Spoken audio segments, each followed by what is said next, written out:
Jamais sans la grâce, une dévotion matinale proposée par l'Église évangélique de la grâce en collaboration avec l'Institut théologie de Cotonou.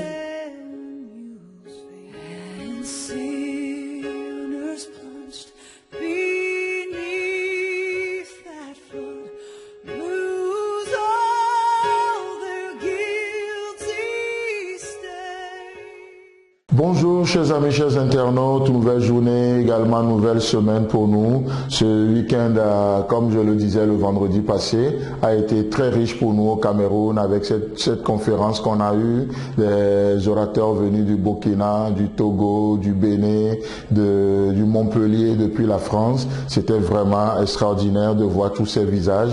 Que Dieu vous bénisse encore une fois. Et nous sommes toujours là et dans la semaine, nous allons rentrer. Merci pour vos prières encore une fois et que Dieu nous bénisse. Amen. Donc Jean chapitre 21, nous continuons. On s'était arrêté sur le verset 9, mais ce matin nous considérons le verset 10 et 11 où il est écrit. Jésus leur dit, apportez des poissons que vous venez de prendre. Simon-Pierre monta dans la barque et tira à terre le filet plein de 153 grands poissons. Et quoi qu'il en a eu tant, le filet ne se rompit point. Amen. Oh, je trouve cette histoire tellement rempli de provisions pour nous. Le vendredi, on s'était séparés, on parlait justement de la croix. Et la question a été posée, oui, mais la croix, c'est quoi? Non, est-ce que c'est juste cette espèce de deux bois mis ensemble? Non, quand on parle de la croix, c'est quoi? C'est une image pour parler de l'œuvre tout accomplie. Le prix qui a été payé. Le prix que le Fils a payé pour satisfaire la justice de Dieu. Et l'homme n'a rien à voir dans cette affaire-là. Un homme limité ne peut pas satisfaire Dieu illimité. C'est impossible. Il faut que Dieu lui-même se pourvoie pour ce sacrifice. C'est pourquoi la Bible nous dit que Dieu étant en Christ, réconciliant le monde avec lui-même. C'est Dieu qui a pourvu à cette œuvre. Maintenant, l'œuvre accomplie, oui, a des implications dans nos vies.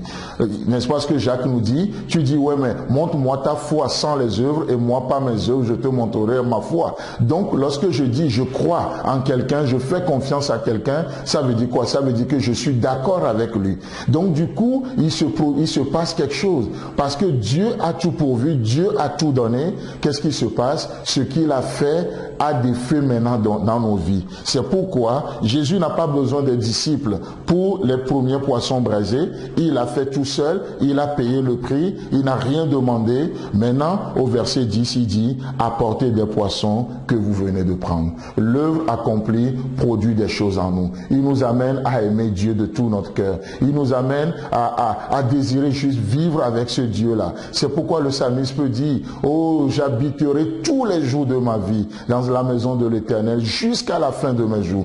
Tous les jours, j'habiterai dans sa maison. Donc ce n'est pas un fardeau, non, mais c'est quelque chose que l'œuvre accomplie produit dans nos vies. Encore une fois, ce fameux verset, nous l'aimons parce qu'il nous a aimés le premier. Donc ce matin, qu'est-ce que Dieu nous demande?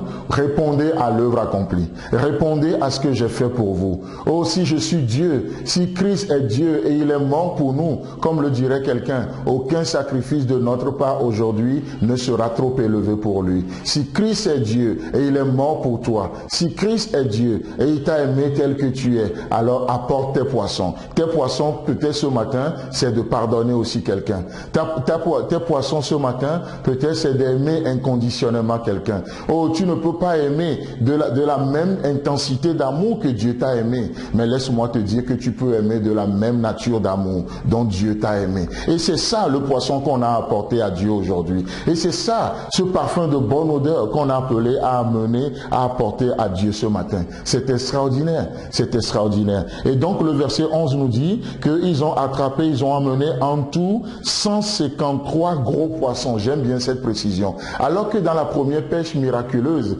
les disciples vont prendre des poissons et la Bible nous dit quoi? Ils n'ont même pas pu compter les poissons. Pourquoi? Parce que les filets se sont déchirés et ben voilà, c'est une perte quelque part. Mais ici, on voit qu'il y a une maturité, on voit qu'il y a une progression. Dieu nous appelle à compter ses bienfaits. Et ici, si nous savons, si nous sommes là avec 153 grands poissons, ça veut dire que quelqu'un est là pour compter. Et dans cette journée, chers amis, chers internautes, apprenez à compter les bienfaits de Dieu dans vos vies. Combien Dieu vous a aimé, combien il vous a gracié, combien il vous aime d'une manière inconditionnelle, combien il vous garde dans vos allers-retours, combien il vous protège, combien il est bon pour vous. Comptez les bienfaits de Dieu, mettez-les tous devant vos yeux et vous verrez que le nombre est tellement grand. Alors, on ne trouvera pas de difficulté, de peine à aimer dans cette journée, à pardonner dans cette journée, à prier pour nos ennemis dans cette journée. Chers amis, chers internautes, apportez vos poissons. Que Dieu vous bénisse et à demain. Si vous avez aimé cette dévotion, parlez-en à vos amis. Parlez-leur du message de la grâce et de ce qu'il fait dans vous. Pour un sujet de prière, une question ou plus d'informations, contactez-nous. Téléphone 64 88 35 87 ou 96 42 69 05 ou par WhatsApp au 94 75 80 20.